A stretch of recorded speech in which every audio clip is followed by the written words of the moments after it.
ನಾಳೆ ನನ್ನ ಸೆಂಟಿಮೆಂಟ್ ಆಗಿ ನೀನ್ ನನ್ನ ಎದುರುಗಡೆ ಬರಬೇಕು, ಆಲ್ ದಿ ಬೆಸ್ಟ್ ಹೇಳಬೇಕು. ಅದ್ಯಾಕೋ? ನನ್ನ ಅದೃಷ್ಟ ನನ್ನ ಎದುರುಗಡೆ ಬಂದ್ರೆ ಆ ಜಾಬ್ ಖಂಡಿತ ನನಗೆ ಸಿಗುತ್ತೆ.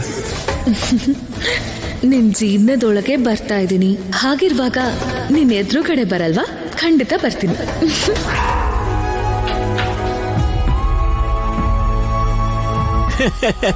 ಏನೋ ಸೀನು, ಆಫೀಸಿಗೆ ಹೊಟ್ಟಿಯೇನೋ? ಹೌದಪ್ಪ, ನಾನು ಆಫೀಸ್ಗೆ ಹೋಗ್ತಿದ್ದೀನಿ. ಬಾಬಾ, ಪಕ್ಕದಲ್ಲೇ ನಿಂತಿದ್ದೀನಿ, ಯಾಕೋ ಜೋರ ಕಿರಿಸ್ತಿದ್ದೆ ನೀನು? ದೂರ ಇರೋರ್ಗೆ ಕೇಳಿಸ್ಬೇಕಲ್ವಾ? ಏನ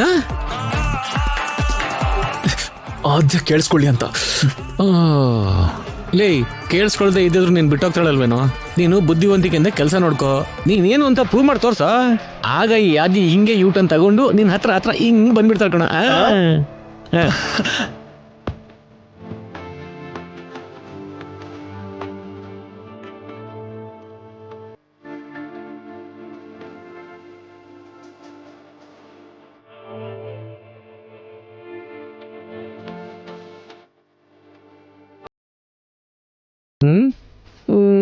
ಲೇ, ನೀನ್ ಆಫೀಸಿಗೆ ಟೈಮ್ ಆಯ್ತು ಕಣೋ, ಓಡ ಮೇಲೆ ಓಡ.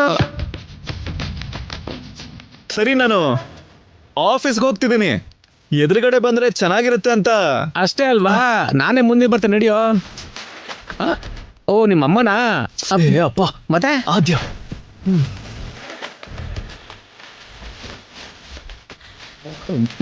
ಲೇ, ಆದ್ಯಾಗೆ ನಿನ್ ಮುಖ ನೋಡಿದ್ರೆ ಆಗ್ತಾ ಇಲ್ಲ ಕಣೋ. ಅವಳು ಹೆಂಗೆ ನಿನ್ ಮುಂದೆ ಬರ್ತಾಳೆ?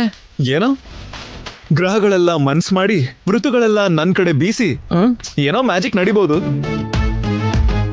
ಅಲ್ಲಲೇ, ನಿನ್ನ ಮ್ಯಾಜಿಕ್ ಇಲ್ಲ, ಮ್ಯೂಸಿಕ್ ಇಲ್ಲ. ನೀನು ಬೇಡ ಅಂತ ಬಿಟ್ಟು ಹೋಗಿರೋ ಟಾಪಿಕ್ ನಮಗ್ ಬೇಕಾಗಿಲ್ಲ ಕಣೋ. ನಡಿ, ನಾನು ಎದುರುಗಡೆ ಬರ್ತೀನಿ. ನಿನಗೆಲ್ಲ ಒಳ್ಳೇದೇ ಆಗತ್ತೆ. ನಡಿ, ನಡಿಯೋ.